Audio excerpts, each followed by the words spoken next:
Chaplain Christina Montel with Carrier Air Wing 7 stationed in Virginia Beach, Virginia, and this is Stepping Off the Brow, a show for sailors and military-connected civilians where we look at life's issues on both sides of the ship's brow. So whether you are stepping off the brow to come to work, stepping off the brow to come home, or you're waiting for someone to step off the brow to come home, this show is for you. More importantly, during this time of COVID-19 and all things Navy life, we wanted to introduce you to the people and their stories that can give you strength for today and a bright hope for tomorrow. Today, we have with us Lieutenant Jason, not Doc, Palmer, who is a physician's assistant with Carrier Air Wing 7, Go Freedom Fighters. Doc Palmer is going to be speaking with us today about his military experience as a prior enlisted soldier and how he transitioned to a career in Navy medicine, and some joys and sea stories about working in the medical field during deployment and COVID. Here's his story. Enjoy. And now for a fun segment we call Off the Cuff. Could you explain what Off the Cuff is? So off the cuff is where Jeremy explains, or he tells a story and then they gauge my reaction to it. It's like some weird dad humor story that he gets, and it's like wonderful. It's great. Okay, so this will be our Off the Cuff today. Comes from it goes back to 2012. In 2012, there was the bad news that Twinkies were going away. Y'all remember that by chance? Mm-hmm.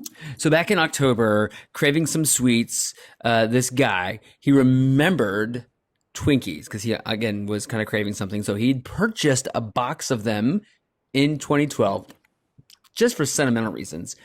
And so he's like, man, there's no desserts in the house.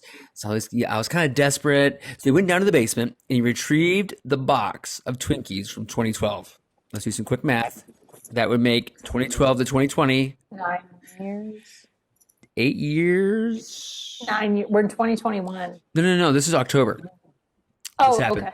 Yeah. So anyway, and so he went down to the basement. He retrieved the old box of snack cakes, fully intending to enjoy several of them.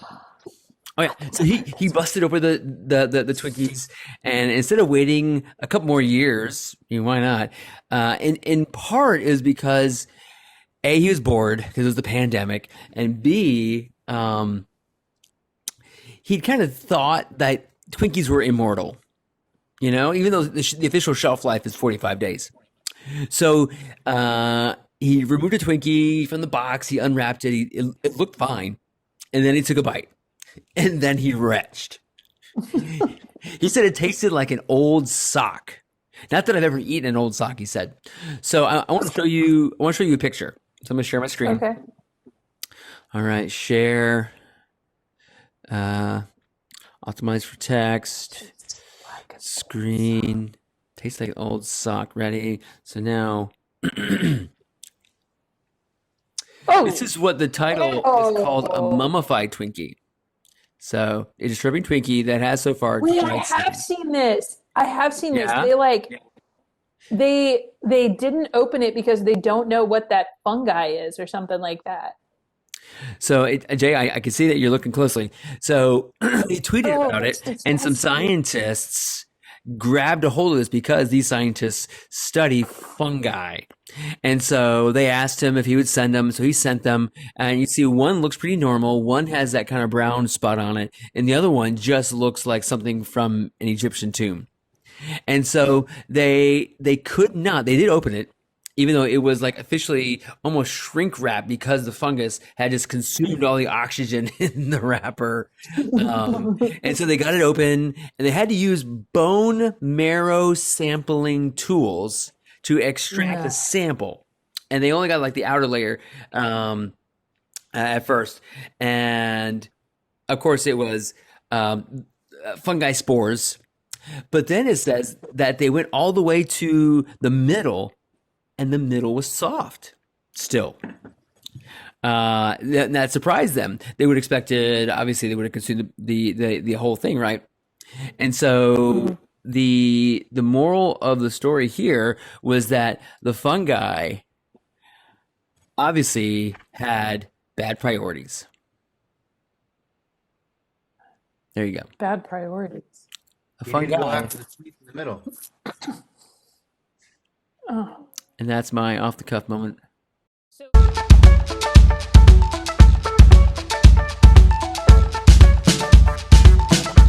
So kind of in that vein of like, so you're starting to make that transition, like, so you've got the army is not, well, it's not that it wasn't good to you, but it's just kind of like, this is not necessarily like you have that event in Maryland, and Yeah. then you're like, okay, I want something different. So what made you choose the Navy? What did that transition look like for you? So I actually, my entire plan was to stay in the Army. So I got into medicine to practice combat medicine. That's what I wanted to do. I wanted to take this education that I was getting and then use that to save lives on the battlefield. Um, I've been deployed to combat a couple of times, and there's nothing worse than knowing you're coming home without someone that went with you. And so I wanted to be able to maybe save one more, right? That's what I wanted. That's why I got into this. So I had so how the GI Bill works, right? You get 36 months of GI Bill. Now, once that 36 months is done, you have no more money. That 36 months is a 4-year education. It's 9 months a year for 4 years is 36 months, and that's the typical college span, right? So when I went to college in 2008, when I made the decision to do it, I had 3 credits to my name. I took a psych class at my first recruiting command as a way to meet college kids to recruit them into the Army. That's why I took the class. I took one class. I did really well, and it was just an introductory psych class. So I started college with 3 credits in 2008 at the age of 28. And I remember looking at my wife and telling her then, and we weren't married then, that I needed to find a way to complete my education as fast as possible. So the typical time frame to become a PA is 6.5 years, 4 years of undergrad, and then 2.5 years of grad school.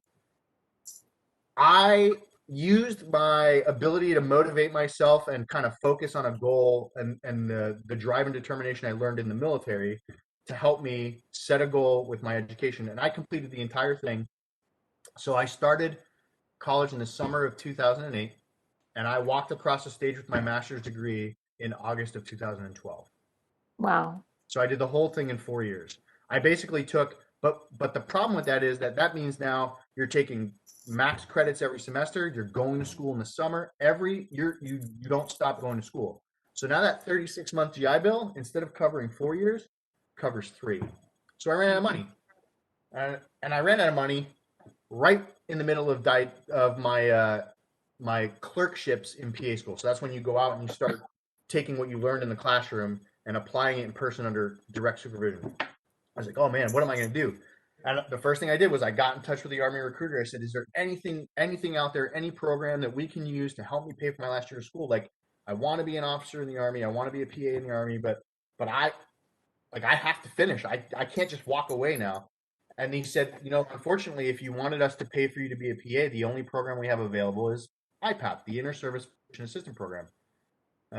So essentially what that is it's a PA school that educates 150 PAs every year in San Antonio, Texas at BAMC, at Fort St. Houston. It's owned and run by the Army, and they give up a set number of seats every year to the Navy and the Air Force and the Coast Guard. But the majority of the kids or the guys that go through there, guys and girls, are Army. And I said, well, I didn't want to do that because I wanted to go to college and experience college. He said, well, I'm sorry, I can't help you. The only other option is that you graduate and then apply for a commission, but then you're going to be competing as a already being an experienced PA. So you're going to need a couple years of experience before we'll hire you. Which, not a bad deal, right? Like, you can get a job as a PA in the civilian world like that. I mean, we're in such high demand. But that's not what I wanted. I wanted to be in uniform. I learned quickly, even in school, I don't belong in the civilian world. I belong in the uniform. It's what I know. I've been here since I was 17. This is who I am. So I ran out of money, and I had a year left of school. And the Army wouldn't cover it without doing their program, which would have been a whole application process, starting PA school over. Like, that just wasn't an option. And I didn't want to go to civilian world. I wanted to be in the military. So I looked at my options. So the Air Force and the Navy would both use what they call the Health Profession Scholarship Program to pay for the rest of my schooling and allow me to finish. Yep. Um, and so I was like, well, you know, I really don't want to be in the Air Force. Those blue uniforms and me, that we're not going to get along. But in reality, what it was I knew the Navy would give me the opportunity to serve with the Marines, which would give me the opportunity to then practice the kind of medicine that I was interested in practicing. Mm. So it was a no-brainer. I mean, literally, the decision was very quick. Once I saw that, hey, the Navy's got a program to help me get through this, and I will probably get to serve with the Marines, I was in. So I immediately contacted the recruiter, and within a couple months, it was all finalized, and I was sworn in. Nice.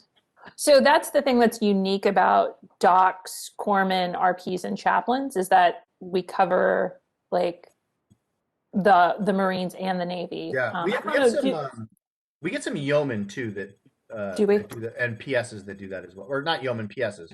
We get some Do PSs that you, go over as well. do you guys cover Coast Guard too? We do not. So the Public Health Service covers the Coast Guard, and the Coast Guard has their own PAs. Okay.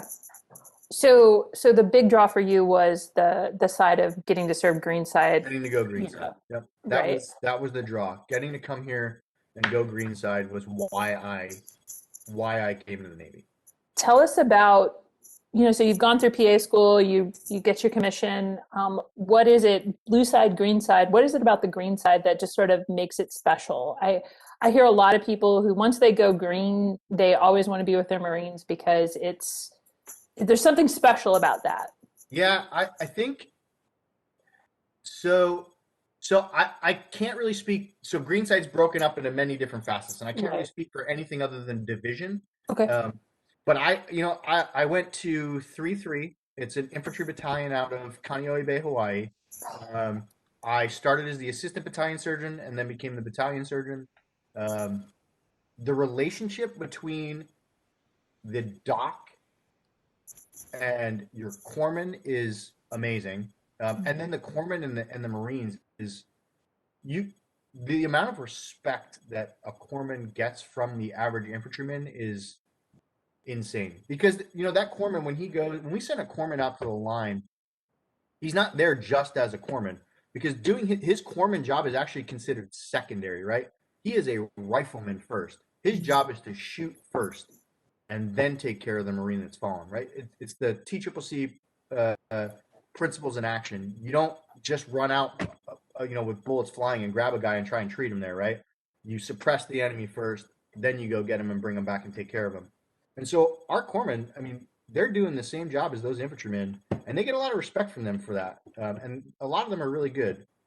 I think the thing that I like about being there is you really get to know your guys. Even in a battalion of 12 to 1,500 Marines, I spent so much time in the field with them, in the jungle with them. I really got to know a lot of my enlisted Marines on a personal level, just spending time in the field with them and talking to them and taking care of them and checking up on them, hiking with them, doing the things that they do. And I think when they see the doc come out and do those things with them, you also get that respect from them too, because you're not there as a guy who's just sitting in the ivory tower. You're a guy that's out there with them when you're doing the 25-mile hike and your feet are covered in blisters and swollen and you regret doing it to begin with. But and I think the other thing is you are the recognized expert when you're there, right? Like, no, they don't try to do your job for you, and I think that's kind of nice. It's kind of refreshing when you're in a meeting and they start talking about medical stuff and everybody stops and looks right at you and says, "All right, doc, what's the plan?" They don't say, "Hey, doc, this is what we're gonna do." It's more of a, "Doc, this is what we need to do. How are we gonna get from A to B?" And you really are a part of that team in coming up with that answer. And that, I'll tell you what, it was it was by far the most rewarding tour I have had in my 22 plus years in the military. I would trade it for nothing in the world. Mm-hmm. Love my Marines, love the officers I served with, and absolutely love the job that I got to do. So that brings me to kind of the more the current time, and you have a call sign now. And I assume you didn't have the call sign when you were with the Marines, did you? I did No, not. no. So how A, what is your call sign? And B, how did you get a call sign? So my call sign is not Doc, and so the story behind how I got the call sign is actually it's pretty good. When I came to this command, I was here for a couple of days, and I immediately went out to the Bahamas for a week with HSC 5.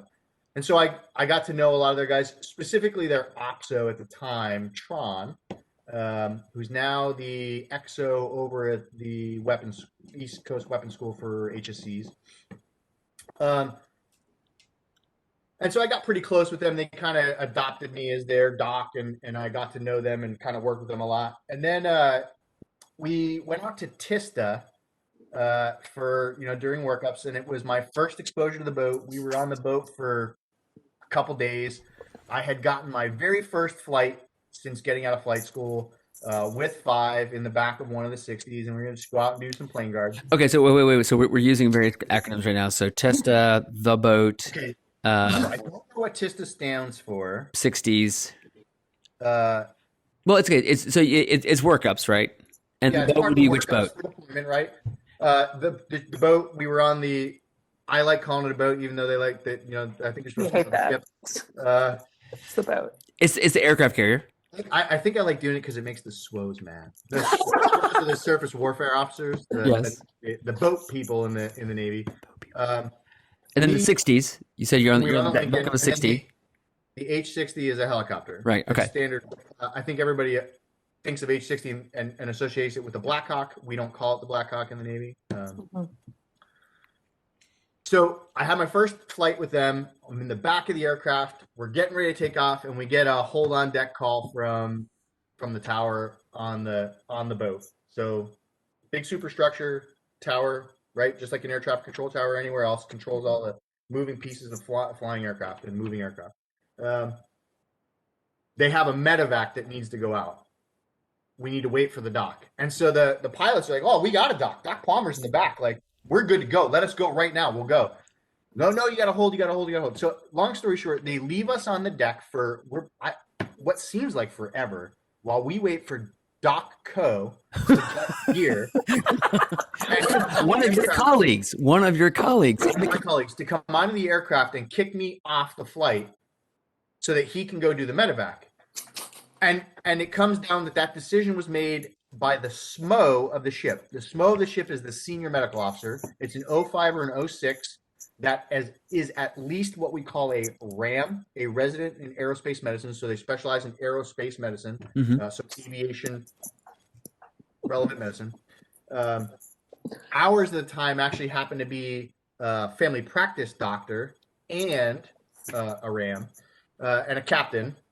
And he said, no, I want this doc to go. So I get downstairs and I go into the paraloft. That's where we keep our gear. And I take all my gear off and I turn it all back in and I go into 5. And I think they can see it on my face that I'm mad. I just got taken off of this medevac. Like, I was pumped and ready to go. I had done a lot of medevacs before when I was with the Marines. So I was like, yeah, let's do this. And I don't remember who it was. I feel like it was Phonics at the time. Like, turns and looks at me and says, Doc, what are you doing here? You're supposed to be on the medevac. And now, mind you, they can hear all the communications in their red room. They know exactly what happened. Oh. I boiled over. And I went off. I flipped out. I said, I don't effing know. I think it's a SMO just doesn't want me doing the medevac because I'm not a doctor. And as soon as I said that, everybody in the room, what do you mean you're not a doctor? And Tron was one of them. And I said, you know I'm not a doctor. I'm a PA. And I went off.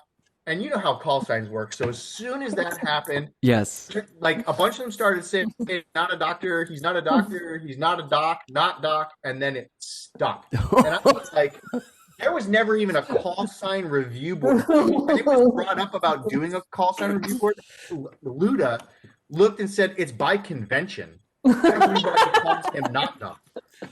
Like, within a couple days, I couldn't walk through the ship without, from other squadrons, other aviators, be like, hey, not doc, what's up? Oh my gosh. and it stuck. And I will tell you though that after spending so much time with Five and all of our other squadrons, that I love the call sign because you're right. I'm not a doctor. I'm a PA. I'm proud of being a PA. I love being a PA. I love what I do.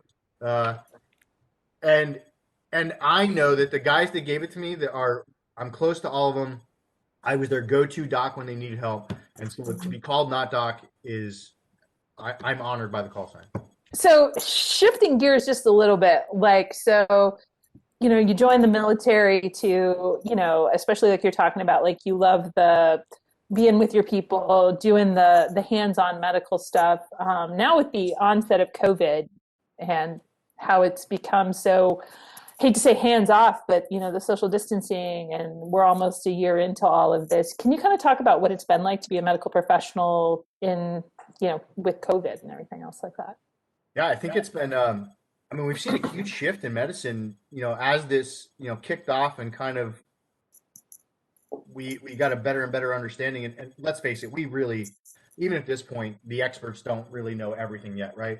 And we don't really know how this vaccine is going to work and what the benefit of it is going to be till we get enough data, which we're not going to get until more people get vaccinated. But, we had this shift in medicine where we're like, well, we really want to limit exposure. And so let's start taking some of these things that we make people come in for and start doing it virtually. And so we've actually, I think what we've actually done as a result, surprisingly, is increased access to care. Because now you don't have to try and get an appointment with me in a 20-minute or appointment slot that I have available where I'm seeing you in person and hope that there's one available to get a medication refill, which in the past you really didn't either, but people didn't know that. Now you can call and be like, hey, doc, my meds are running out. No problem. And I do it over the phone. So it's encouraging to hear that there's that efficiency that has come on. But something else that we're hearing is this idea of the COVID fatigue. What do you think is driving that COVID fatigue? Complacency. I think it's like anything else, right? We get fatigue in everything we do in the military, right? It doesn't matter what it is. If you become complacent in anything that you do, you're gonna kind of start trailing off from the measures you're taking. And I think that's what's happening. People are just so, people are sick of hearing the new normal. People are sick of being told, hey, you can't go outside. Like, you need to stay home. You need to. First off, I hate the word social distance. We should not be social distancing. You should be physically distancing. Socially, we should still be doing things like this, right? My family and I, every Saturday, 8 o'clock in the morning, we all get on Zoom and we spend time together for an hour talking and seeing each other and really kind of, keeping that social aspect of our relationship together, even though we can't see each other in person. And I think that's an important distinction that needs to be made. But people are sick of the physical distancing and not being able to go to the movies and not being able to go out to dinner. And I'm stuck at home with the kids and the wife and I can't get out alone. And maybe don't know some creative ways to deal with that. And I think, as that, and then they see like, okay, we know a lot of people have had COVID or COVID scares, and the majority of people that get exposed don't get sick. That's what we're seeing in the military. And, how many guys go on ROM and end up, they finish their ROM and come back and they never get sick, or the guys that do get sick, they come back. Like I don't know the official numbers off the top of my head, but I know I saw them earlier in the week. The death toll as a whole in the military from COVID is fairly low. So, a lot of us don't really know a lot of people that have been adversely affected in such a negative manner from this. So people, I think, are getting kind of that point where it's like, well, it's not really that bad. Like, I've been doing this and as I've slacked off, I still haven't gotten it. So I think that's what's happening. I think people are just becoming complacent with the constant vigilance that's required. And I would caution that that's not a good thing, right? You mentioned the word vigilance, and that reminds me of this idea from people who have gone overseas to Iraq and Afghanistan, and they come out with a problem because of hypervigilance. Do you see that as an equivalency here? Right. And when I say hypervigilant, Jay, I'm this idea where you are in this state of arousal. Physiologically, you're in a state of arousal over an extended period of time, and there are these just like this degradation of your resilience, your functionality. Thank you, Yeah. because of you're in this you're in the on switch for so long. Yeah, Mhm. I think you're absolutely gonna see that in a small percentage of the population. You're gonna have people that are gonna remain hyper vigilant, that'll be afraid to go and do things that will continue to with a lot of these measures because it will be driven by fear. Um, and you had that with a small part of the population even before COVID. Just random, people that were randomly afraid of different, germs and getting sick and things like that. And I think this is only going to heighten that for some people. Mhm. Um, you know, I a lot of what we're asking people to do, aside, set aside the masks and the physical distancing, are very basic hygiene principles that if you just practice them anyway, in medicine we do it, it's second nature for us. We wash our hands before and after every patient encounter. We it's just those are things that we do. For us, it was just it's kind of status quo, except for now we're Mhm. wearing masks every day. And I think if people just wash your hands when you should, don't touch your face, it'll be okay. Even after this is over, that will stop the majority of the communicable diseases that get sent all over. And and I will say, get vaccinated. Absolutely, get vaccinated. Vaccines are responsible. That is an advent of medicine that is, I would argue, is probably close to being one of the top 5 things responsible for saving the most lives throughout human history. We have eradicated entire diseases through the vaccination programs that we've developed. When's the last time you heard of anybody getting polio? It doesn't Mhm. happen. Highly encourage everyone to get vaccinated. Do your part to help get this under control so we can move on to what looks like normal prior to COVID. And that's not going to happen. It's not going to happen overnight. It's going to take some time. I actually just read I want to say it was an email that had come out kind of talking about the whole COVID-19 thing. Uh, actually, our new command master chief just sent out an email with like a point paper thing on COVID. And one of the questions in there was, when can we expect to relax the restrictions related to COVID? Because Yeah, that's a big question people have now with the vaccine, right? right. And so one of the things that was in there was saying that they're anticipating that we should have the data necessary to start kind of coming back off of some of this by July, but that's Mhm. fluid, not to count on that, right? Because again, a lot of this is going to depend on how many people we get vaccinated and how fast, so we can kind of start to gather the data to know, like, okay, is it working? Are we safe? Can we start to back off? So, one final question for you, Doc. Okay. Knowing what you know now, would you do it all over again? Absolutely, 100%. I would. I don't think I'd change.